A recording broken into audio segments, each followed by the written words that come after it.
आजादी का Amrit Mahotsav.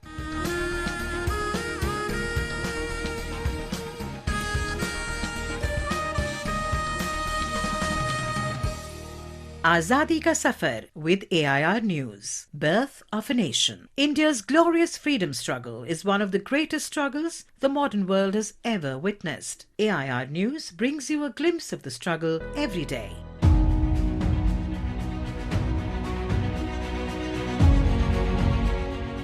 In today's episode, we remember transnational freedom fighter Champakaraman Pillai, who died on the 26th of May 1934. Pillai was the forerunner of Ras Bihari Bose and Subhash Chandra Bose in organizing an Indian army abroad to strike against the imperialist British force at home. Pillai is credited with coining of the salutation and slogan Jai Hind. Champakaraman Pillai was born on the 15th of September 1891 at Cochin in Kerala. Even during his student days, he was quite attracted to books and periodicals preaching nationalism and heard the speeches of all political leaders who were in the forefront of the freedom movement. The personality of Lokmanya Bal Gangadhar Tilak and his writings in his journal Kesari turned Champakaraman into a patriot and revolutionary. When Tilak was arrested and sentenced to transportation, Champakaraman was deeply moved and took a pledge to dedicate his life at the altar of the motherland, fighting for her freedom. Champakaraman came into contact with an Englishman who was working as a spy for the Germans, and with the latter's help, he left the shores of India when he was just a lad of 17 years.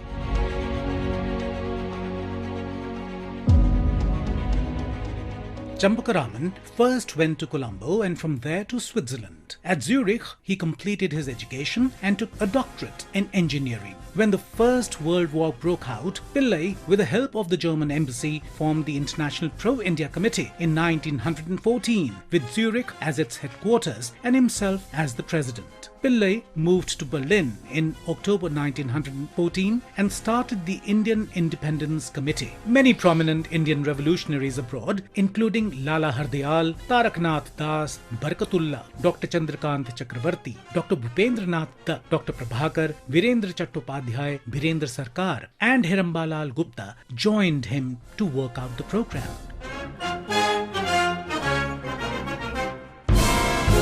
Champakaraman Pillai won the confidence of the Germans and led the operations of German Navy in the Indian Ocean. The British government announced a reward of £1 lakh to anyone who would capture Champakaraman Pillai and hand him over. But the brave son of India always eluded them.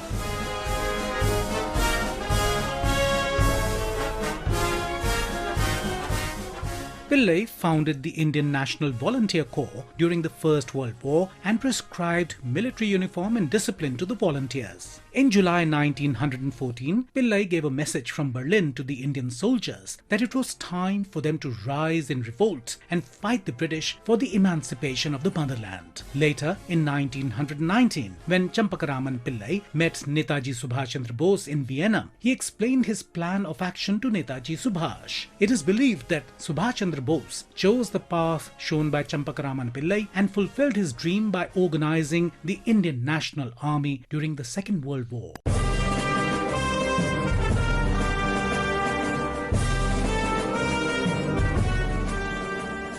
Champakaraman Pillai had the privilege of being Minister of the Provisional Government of India set up in Afghanistan in December 1915 with Raja Mahendra Pratap Singh of Kabul as President. However, the defeat of the Germans in the war shattered their hopes. After the First World War ended, the relationship between the Germans and self-respecting Indian revolutionaries was strained. He fell a victim to the wrath of the Nazis, as it is believed that he was slowly poisoned by them. Pillai died on May the 26th, 1934. His wife, Lakshmi Bai, underwent indescribable sufferings as the Nazis made her life miserable. But she preserved Pillai's ashes, his diary and secret documents. As per Pillai's last wish, Lakshmi Bai brought back his ashes to India, where they were ceremonially immersed in Kanyakumari with full state honours. All India Radio salutes the great freedom fighter.